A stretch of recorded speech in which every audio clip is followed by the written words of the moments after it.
నుంచి నిన్నంతా కూడా సోషల్ మీడియాలో, టీవీలలో, పేపర్లలో చక్కగా మన గురించి, నా పొలం గురించి న్యూస్ రావడం చూసాం.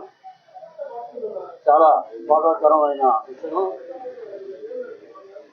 ఒకరోజు పొద్దున్నే వచ్చి సాయంకాలం లోపల నా పొలం అనడం, ఎంఆర్ఓ ఆయనకి స్టేట్మెంట్ ఇవ్వడం, ఈఆర్ఓ నేరుగా సైట్కి రావడం ఈ ప్రపంచంలో నేను ఎక్కడా కూడా చూడలేదు. ఏదైనా డిస్ప్యూట్ ఉంటే నోటీస్ ఇవ్వాలా, వచ్చిన బ్రాహ్మణ నేరుగా ట్రాక్టర్ తీసుకొని పోవడం, ధైర్యంగా అక్కడికి బోర్డు ఒకటి తీసుకొని పెట్టడం, ఆ బోర్డు పక్కన విఆర్ఓ నిలబడి ఫోటో తీయించుకోవడం, పోజు పెట్టి సినిమా యాక్టర్ మాదిరిగా. ఆ విఆర్ఓ సంగతి అందరికీ తెలుసు. ఎక్కడున్నా పట్టాలు సృష్టించి ప్రభుత్వ భూములంతా కాజేసిన ఘనత ఆయనకుంది. ఒకసారి సస్పెండ్ అయ్యాడు, మళ్ళా తిరిగి వచ్చాడు.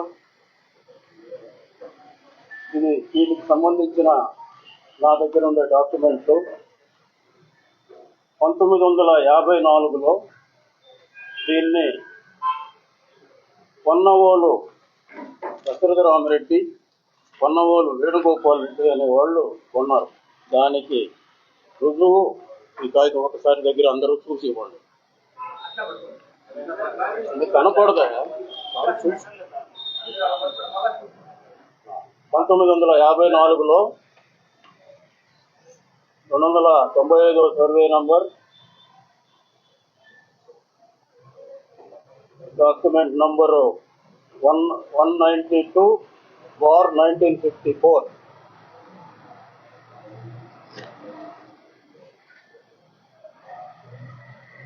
దశరథరామరెడ్డి, పొన్నవోలు దశరథరామరెడ్డి 90 సెంట్లు, 91 సెంటు, వేణుగోపాల్ రెడ్డికి 91 సెంటు వచ్చింది. దశరథరామరెడ్డి ఏం చేశాడంటే వాళ్ళ కూతురు సూరా మంజులమ్మకి ఇచ్చాడు 91 సెంటు. వేణుగోపాల్ రెడ్డి ఏం చేశాడంటే 2002లో ఒక ఆయన కూతురికి ఇచ్చాడు, ఇంకొక ఆయన వచ్చి ఈ మురళీకృష్ణరాజు, రమేష్ బాబు అనే వాళ్ళకి విక్రయం చేశారు.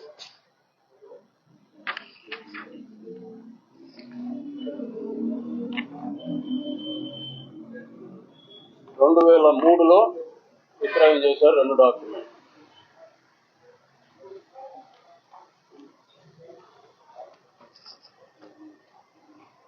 మురళీకృష్ణరాజు,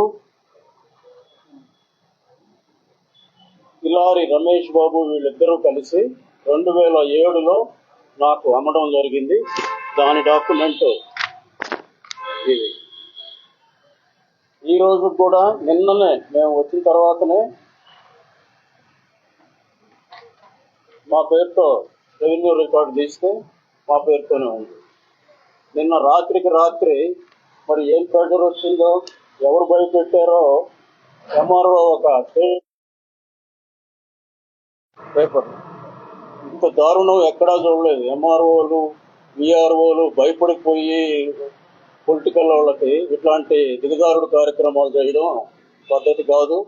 దీన్ని సహించకూడదు.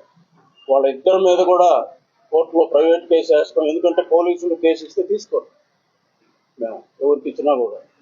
అది కాకుండా నిన్న ఆడ ముందే మా మనిషి మీద కేసు పెట్టారు. వాళ్ళు వీడియో పెట్టి తీస్తూ ఉండరు అన్నీ. ఒకవేళ ఈయన ఏదైనా చేసి ఉంటే అది కూడా తీయొచ్చు కదా. ఇటు దొంగ వ్యవహారాలు చేయాల్సిన అవసరం లేదు కదా. ఫాల్స్ కేసు పెట్టి దాన్ని ఇమీడియట్గా రిజిస్టర్ చేస్తారు మన పోలీసు వాళ్ళు. ఈరోజు కూడా మా పేరుతో ఉంది. సార్ చూడండి.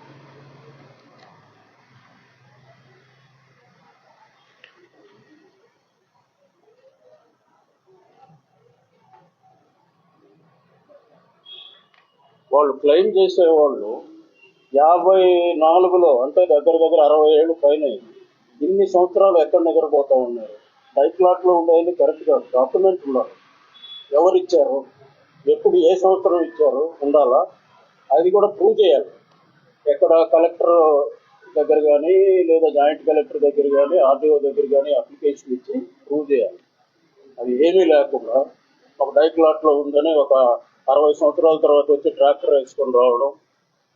ఒక మనిషి అయ్యవారు ధైర్యంగా రాగలడా? ఊళ్ళో పొలంలో మన సెక్రటరీ కూడా వచ్చాడు. ఆ సెక్రటరీ సంగతి అందరికీ తెలుసు. గతంలో పెద్ద చరిత్ర ఉంది ఆయన.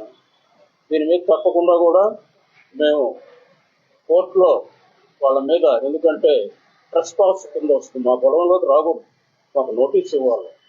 మేము నోటీస్ చదువుకొని పలానా రోజు వస్తామంటే ఎవరు దానికి విఆర్ఓ ఇస్తే చాలదు, ఆర్టీఓ లెవెల్లో ఎంఆర్ఓ లెవెల్లో ఇవ్వాలి. ఇక్కడ మాకు వచ్చింది, మేము వస్తున్నాము, తర్వాత రుజువు చేయాలి, లేదా సివిల్ కోర్టుకు పోవాలి. ఏమీ లేకుండా ఇప్పుడు మీకు ఒక ఇల్లు ఉంటుంది, 20 ఏళ్ళ నాడు కట్టుకొని ఉంటావు, నేను ఏదో ఒక చిన్న కాగితం పెట్టుకొని వచ్చింది ఇది ఆక్యుపై చేస్తే జరగద్దా? కాగితం కూడా లేదు. ఒకవేళ ఉంటే ప్రూవ్ చేసుకోండి. మాకేమీ, నేను 40 ఎకరాలు కొన్నాను, 90 సెంట్లు, 80 సెంట్లు కాదు. అక్కడ ఒకే రోజు 40 ఎకరాలు కొనుక్కున్నాం, రిజిస్టర్ చేసుకున్నాం. అది కూడా 19 ఏళ్ల కిందట. నా దగ్గరికి ఒకసారి వచ్చాడు ఆయన అయ్యవారు. వస్తే డబ్బులు అడిగాడు, ఏదైనా ఇవ్వండి మా పేరుతో, మా ఆశ్రమంలో ఒక పుస్తకంలో రాసి ఉంది అన్నాడు. దగ్గర ఏదైనా కాగితాలు ఉంటే తీసుకురావా, సరిగ్గా ఉంటే మాకు అవసరం లేదు, ఊళ్ళో రాస్తే అని చెప్పాను. నేను 28 సంవత్సరాల నుంచి రాజకీయాల్లో ఉన్నాను. ఎక్కడా ఇసుమంత మచ్చ లేకుండా రాజకీయాలు చేశాను. ఎవరిది ఆక్యుపై చేయలేదు, ఎవరిని బెదిరించలేదు, ఎక్కడా రౌడీజం చేయలేదు, ఎవరిని కొట్టించలేదు, ఏ కార్యక్రమం కూడా నేను చేయలేదు, చేయాల్సిన అవసరం కూడా లేదు. మా కుటుంబానికి 150 ఎకరాలు ఉంది మొత్తం, మా పిల్లలకైతేనే నాకైతే. నాకు అవసరమే ఉంది కబ్జా చేయాల్సిన అవసరం. ఇన్ని డాక్యుమెంట్స్ పెట్టుకొని ఉన్నాం. నువ్వు వచ్చి ఈరోజు రౌడీజం చేస్తే ఎట్లా? గవర్నమెంట్ భూములు నెల్లూరు చెరువు అంతా ఆకుపోయాయి, కనపర్తిపాడంతా ఆకుపోయాయి, ఇంకా వేరే ప్రాంతాల్లో భుజభుజ నెల్లూరు కాడ, ఇంకా నెల్లూరు శివారాల్లో ముదుకూరు, మన మొదలకూరు రోడ్లో కావాల్సినంత భూములు ఆకుపోయి ఉండేవి. మీకు శక్తి ఉంటే అవన్నీ ఇప్పించు పేదవాళ్ళకు పట్టాలు ఏదో చేయండి. అంతేగాని ఇట్లా రాజకీయంగా చేయడం మంచిది కాదు. ఒక గౌరవప్రదమైన వాళ్ళని బజారు ఈడ్చాలా, ఏదో ఒకటి సోషల్ మీడియాలో చెడ్డ చేయాలా అంటే ఇది మంచి పద్ధతి కాదు. ఇకనైనా మానుకొని మంచి కార్యక్రమాలు, ఇంకా 4 ఏళ్ళు ఉంది, మంచి కార్యక్రమాలు చేయండి, మంచి పేరు తెచ్చుకోండి. కానీ ఇలాంటి కార్యక్రమాలు చేయొద్దని తెలియజేస్తుంది. ఎవరైనా కావాలంటే వచ్చి చూసుకోవచ్చు.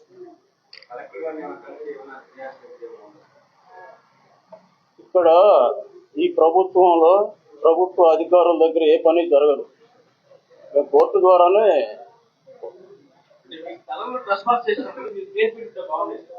కేసు ఇచ్చాం, తీసుకుంటాడు. నేను కాదు, ఆయన నాగేందర్ రెడ్డి ఆయన పోయి ఇచ్చాడు, ఆయన మీదగా పెట్టింది.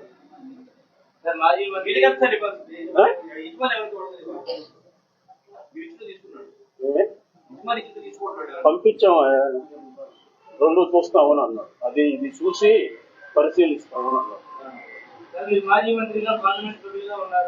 పార్లమెంట్ సభ్యులుగా లేనండి ఇప్పుడు.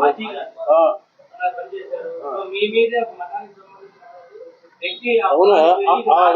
ఆ వ్యక్తి నీకే నేను చెప్పేది మీరు ఏమి ఇట్లా కావాలని మీరు కూడా మాట్లాడండి, పద్ధతిగా మాట్లాడండి, పద్ధతిగా నేను కూడా చెప్తాను, ఏమి ఇబ్బంది లేదు. మాజీ మంత్రి అయితేనే కదా నన్ను ఏదో ఒకటి డౌన్ చేయాలని కదా, రేపు భయం ఏం చేస్తారో, వీళ్ళు మళ్ళా వస్తారో, వీళ్ళు డౌన్ చేయాలనే కార్యక్రమం, లేదా కట్టిస్తారు. నీకు ఎవరు పన్నారో మీకు తెలవాలి, నాకు ఎట్లా తెలుస్తుంది? మాకు కనపడింది అయ్యవారు, విఆర్ఓ, మన కెమెరాలు బట్టి తిప్పుతా ఉన్నారు, మొత్తం చేశారు. ఒకవేళ మా మనిషి బోర్డు పెరికేసి నాకు ఫోన్ చేశాడు, బోర్డు తీసేయాలని చెప్పినారు, బోర్డు తీసేసారు. వీళ్ళు కెమెరాలో ఎన్ని కెమెరాలు ఉంటే ఆయన దౌర్జన్యం చేసి పెరుపుకుంటుంటే తీలేదా? మీరు ఈ స్థలాన్ని కొన్ని మోసపోయారని ఫీల్ అవుతున్నారా? నేను చెప్పేది నువ్వు చెప్పినట్టు నాకు అర్థమైంది. మోసపోయానో దానివల్ల నష్టపోయానో నేను ఎప్పుడు ఫీల్ కాను. నిజంగా ఏదైనా మోసం జరుగుంటే మా వైపు నుంచి ఏముంది, నేను ఇచ్చేసాను కూడా సిద్ధం. వాళ్ళ దేనికని ప్రూవ్ అయితే వెనక ముందు లేకుండా ఇచ్చేస్తాను. నేనైతే కొన్న డాక్యుమెంట్లు అన్నీ ఉన్నాయి, 1954 నుంచి మీరు కొన్నారు, దాని గురించి ఏమీ అబ్జెక్షన్ లేదు. మీరు కొన్న విషయం అర్థమవుతుంది. అది మీరు మోసపోయిన ఫీల్ అవుతున్నారా? నేను మోసపడను. నేను 54 నుంచి డాక్యుమెంట్లు ఉన్నాయి. నేను మోసపోయేది ఏంది? సార్, 1900 మీరు డైక్లాట్ వ్యవస్థను తప్పు పడుతున్నారు. అది 1906లో వచ్చేసింది. ఆ వ్యవస్థను మీరు తప్పు పడుతున్నారు. నేను తప్పు పట్టంలే. దాంట్లో ఉండే అన్ని తర్వాత మారింది. ఈ రోజు డైక్లాట్ లో ఉండే అన్ని ఆ పేరుతో లేవు, రకరకాలుగా మారినాయి. పట్టాలు ఇచ్చారు. నువ్వు కావాలి నీకు ఎందుకు అది మాకు కొన్ని ఉన్నాయి ఉంటే చూద్దాం. అప్రూవ్ అయితే ఎంఆర్ఓ గారు రికార్డ్స్ తారుమారు అయితే డైక్లాట్ క్లారిఫై చేస్తుంటారు సార్.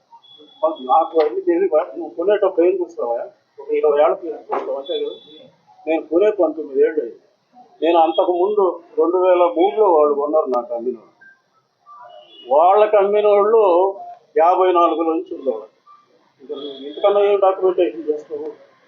నువ్వైతే ఇంకా కుటుంబం నుంచి కూడా చూసేటప్పుడు అంటే రెవెన్యూకి సంబంధించిన ఎంఆర్ఓ గారు నిర్ధారణ చేశారు. దాని మీద మీరేం మాట్లాడారు? ఆయన చేసింది తప్పు అంట. ఇప్పుడు చేయకూడదు. ఆయన ఎవరు చేసేదానికి విచారణ చేయాలా? ఎంఆర్ఓ అంటే మేజిస్ట్రేట్ కాదు, రెవెన్యూ అంటే ఇన్ని రోజులు ఏం చేయకుండా ఏం చేస్తున్నారు? దాని మీద మీరు ఏం చెప్పాలి? అది పద్ధతి కాదు. ప్రొసీజర్స్ ఉంటాయి గవర్నమెంట్ లో. There is a procedure for anything. ఆయన పోయి వాళ్ళ కంప్లైంట్ ఇస్తే వాళ్ళు మాకు నోటీస్ ఇవ్వాలి, ఇలా కంప్లైంట్ వచ్చింది, మీ దగ్గర ఉండే కాగితాలు సబ్మిట్ చేయండి అని మాకు నోటీస్ ఇవ్వాలి. మేము సబ్మిట్ చేస్తాం. వాళ్ళకు కూడా నోటీస్ ఇవ్వాలి, ఈ కాగితాలు సబ్మిట్ చేయాలి. అన్ని చూసి నిర్ధారించి కలెక్టర్ లెవెల్లో నిర్ణయం తీసుకుంటాం. లేదా కోర్టులో, ఇది సివిల్ కేసు కాబట్టి కోర్టుకు పోవాలి. సభ్యులు అధికారులు నిర్ధారించారు. దీని వెనక పొలిటికల్ ఎవరనేది ఇప్పుడు మీకంతా తెలుసు. నా నోటి గుండా చెప్పించాలనేది కరెక్ట్ కాదు. నేను చెప్పేది నేను కాంట్రవర్సీలకు పోను కూడా. నేను నా జీవిత చరిత్రలో ఎక్కడ కాంట్రవర్సీలకు పోయి కానీ, నన్ను కొట్టించి కానీ, నన్ను కొట్టబోయి కానీ, నన్ను బెదిరించి కానీ ఇలాంటి రాజకీయం చేయలేదు.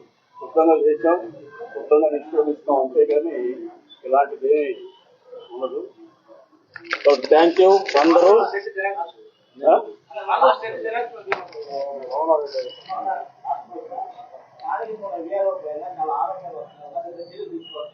అవన్నీ తర్వాత, ఇప్పుడు ఈ రోజుకి ఇది తర్వాత చర్యలు అవన్నీ తర్వాత ఉంటాయి. వదిలిపెట్టాం కదా. ఎంఆర్ఓ చాలా నిన్న మధ్యాహ్నం దాకా మాదేం చెప్పాడు. నిన్న సాయంత్రం వచ్చేసరికి బెదిరించినట్టున్నారు. మరి నిన్న మధ్యాహ్నం మా వాళ్ళు 2-3 అడిగారు, పొలం మీదేనని చెప్పాడు. సాయంత్రం వచ్చేసరికి ఏం బెదిరించారో కాగితం రాసి ప్రకటన ఇచ్చారు. న్యాయబద్ధంగానే పోరాడు. ఏమి మేము రవిజం చేసే పని వాళ్ళు పోయి కొట్టేది అటువంటి కార్యక్రమం.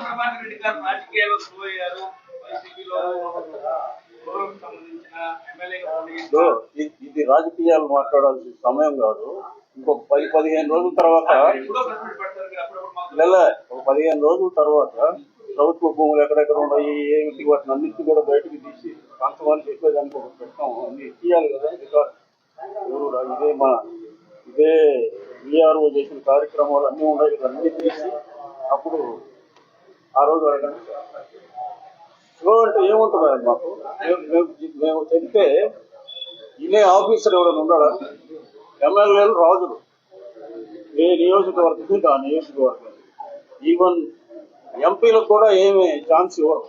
ఏదో అప్పుడప్పుడు పిలిచి దండేసి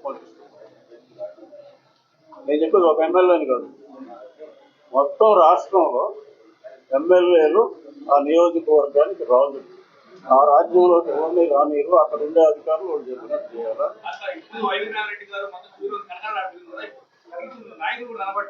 ఇప్పుడు మా పార్టీ అధికారంలో లేదు. జనాలు అంతా ఎట్లుంటారు, అధికారులు ఎక్కడ ఉంటే అక్కడికి పరిగిస్తూ ఉంటారు. మేము మళ్ళీ అధికారంలోకి వస్తే ఈసారి ఈదులు కూడా పడతాం.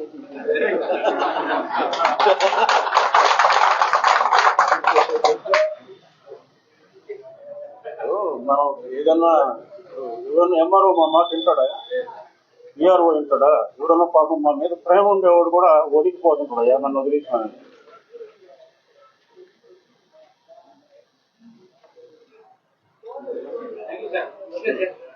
రండి చేసుకోవచ్చు.